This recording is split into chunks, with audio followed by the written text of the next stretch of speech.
Au nom du Père et du Fils et du Saint-Esprit. Je vous propose de revenir sur ce petit livre, Les Portes du Silence.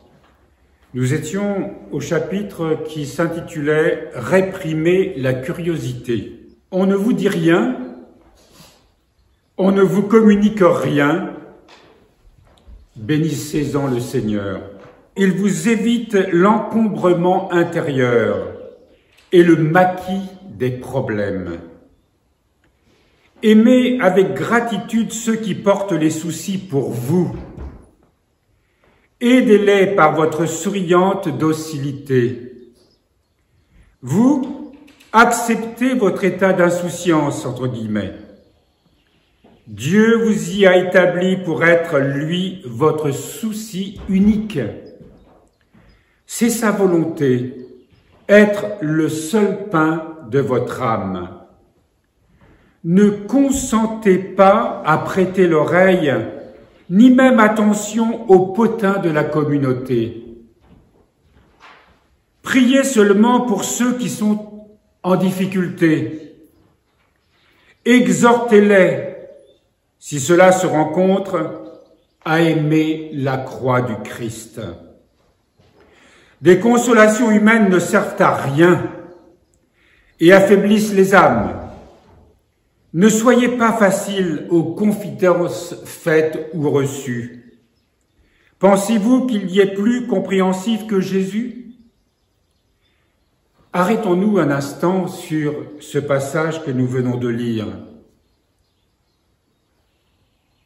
Évidemment, ce texte s'adresse à la vie monastique, aux communautés monastiques, mais évidemment, il s'adresse à tout le monde. N'avoir d'autre souci que celui d'être en communion avec le Seigneur. Nous voyons combien la curiosité nous attire sans cesse à nous préoccuper des autres, de ce qu'ils font, de ce qu'ils sont, de ce qu'ils pensent.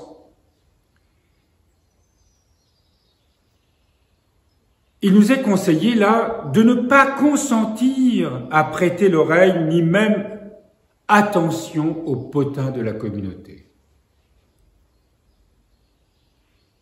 Nous sommes tellement fragiles et enclins à nous laisser happer si facilement au moindre potin, à la moindre rumeur, à la petite remarque que l'on fait sur l'un, sur l'autre, que l'on reçoit et que l'on véhicule.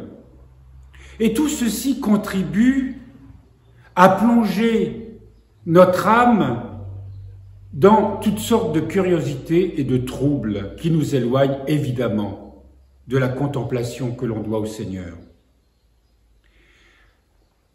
Voulez-vous garder limpide le miroir de votre âme ? Ne permettez pas à l'inutile pensée du prochain de venir le troubler. Ne permettez pas à l'inutile pensée du prochain de venir le troubler. Si vous n'êtes pas chargé de la conduite des autres, ne vous informez pas de leur comportement. Ne faites pas de réflexion intérieure à leur sujet, surtout en ce qui concerne les défauts ou leurs défauts ou leurs fautes. Ah, comme nous sommes si friands de juger, d'évoquer les fautes des autres, souvent intérieurement, et parfois aussi extérieurement.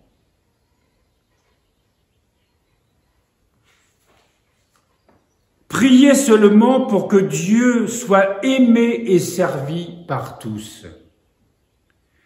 Proclamez ou signalez aux supérieurs selon nos usages les manquements dont vous avez été témoins. Oui, il n'est pas interdit d'évoquer des manquements, mais, sans le chercher évitant les commentaires intérieurs sur les intentions ou sur la manière dont votre supérieur accueille ou utilise votre proclamation. Laissez-lui le soin de corriger et à Dieu celui de juger. Restez toujours tout entier tourné vers Dieu seul. Toute pensée accordée à la créature vous ramène à vous. C'est finalement par rapport à vous que vous l'appréciez d'ordinaire, non pas par rapport à Dieu. Quand tous les autres ne seraient pas ce qu'ils doivent, gardez la paix. Vous, soyez-le.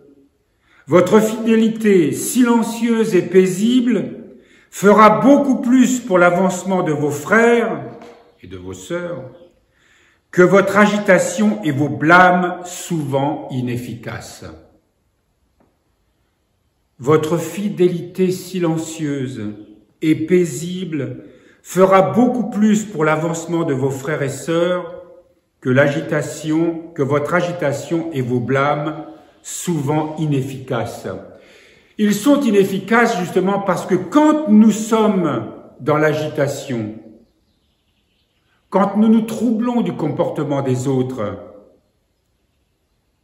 non seulement nous ne sommes d'aucune aide pour les autres, mais nous sommes au contraire un écueil à la grâce dont ils ont besoin. Le Seigneur nous confie à nos frères et nos sœurs. Il nous confie, par notre prière, à les préserver et à les garder. Notre prière doit exercer sur eux une constante charité. Quel que soit leur comportement, quels que soient leurs actes. Là est la véritable vie chrétienne. Voyez comme nous sommes si loin de cela et que nous sommes sans cesse à l'affût. Au cours de la liturgie, durant la chorale, menons un combat ferme, persévérant,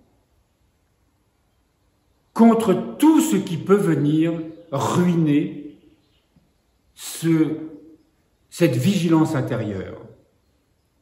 Et si nous nous laissons attraper, revenons dès qu'on en prend conscience. Si notre péché a été réel, on s'en confesse et on revient paisiblement à Dieu pour retrouver cette paix perdue. L'exemple de votre sérénité, votre transparence au rayon de Dieu qui vous habite, porteront bien plus au bien que tous vos discours et vos algarades. Votre âme ne doit refléter que Dieu. Ne laissez pas la créature s'y mirer, surtout si elle est grimaçante ou difforme.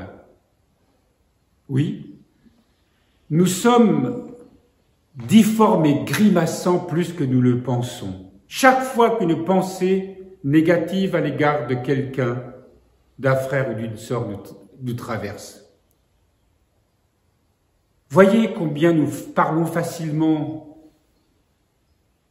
notamment à ceux aux nouveaux qui arrivent. On les met au courant de tel ou tel comportement. Nous parlons facilement de tel ou tel frère ou sœur.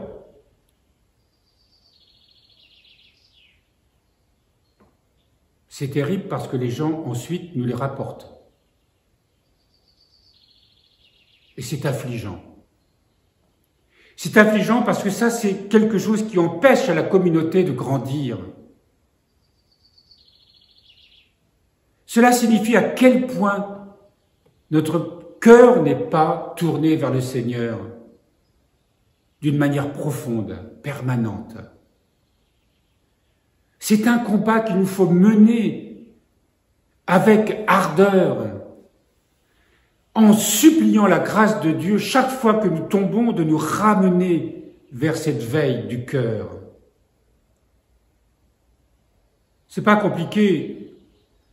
si nous nous prenons à nous laisser saisir par une pensée négative à l'égard d'un autre, sachant que nous sommes dans le péché, et sachant que nous sommes pour notre frère ou pour notre sœur un écueil, une pierre d'achoppement, alors que notre prière sera au contraire une source de grâce pour lui. Savez-vous que nous sommes souvent beaucoup plus pécheurs que la faute que nous accusons, parce que justement nous n'avons pas cette attitude de charité à l'égard des autres. Et nous serons jugés pour le moindre jugement et le moindre parole inutile. Monseigneur Maël nous le rappelait souvent. D'ailleurs, ce que je vous ai lu là, il l'a souligné. Parce que pour lui, c'était très important. Je vous le relis comme si il nous le redisait aujourd'hui. Votre fidélité silencieuse et paisible fera beaucoup plus pour l'avancement de vos frères et sœurs, je rajoute aux sœurs et les sœurs bien sûr, ça n'est pas dans le texte, que votre agitation et vos blâmes souvent inefficaces. L'exemple de votre sérénité, votre transparence aux rayons de Dieu qui vous habite porteront bien plus au bien que tous vos discours et vos algarades. Votre âme ne doit refléter que Dieu. Ne laissez pas la créature s'y mirer, surtout si elle est grimaçante et difforme. Unissez-vous au Dieu vivant et personnel. C'est trop peu de vous complaire en l'idée de Dieu, de vous repaître d'idées sur Dieu ou à propos de Dieu. Les mots qui le révèlent le voilent. Toute curiosité de science, même sacrée, épaissit la toile et empêche l'âme de rencontrer le bien-aimé. Ce qui est dit là, c'est que nous ressassons des tas d'idées, des tas de choses sur Dieu. Nous passons un temps, souvent, nous parlons de Dieu. Nous remuons quantité de pensées à propos de Dieu. Mais cela ne nous unit pas au Dieu vivant.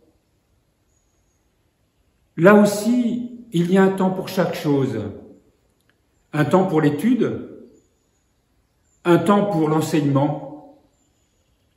Mais sorti de cela, tout le reste doit nous conduire à une attitude de silence intérieur.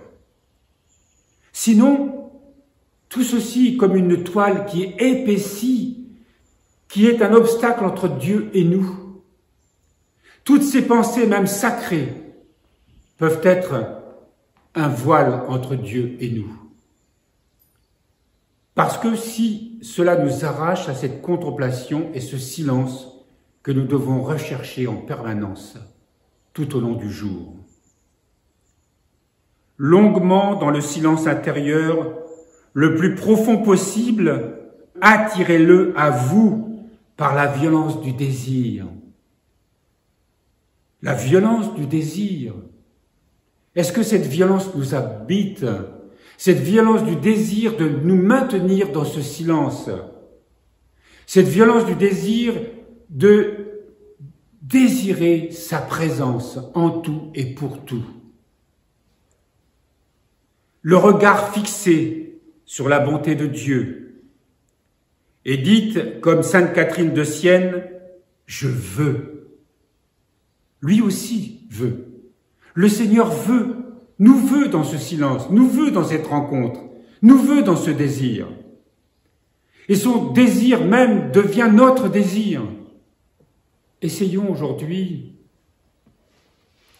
de nous souvenir ce qui est dit ce matin et de nous maintenir dans cette réalité, d'examiner notre cœur et de traquer autant que l'Esprit Saint nous en donnera la grâce, tout ce qui fait obstacle à cette vigilance du cœur.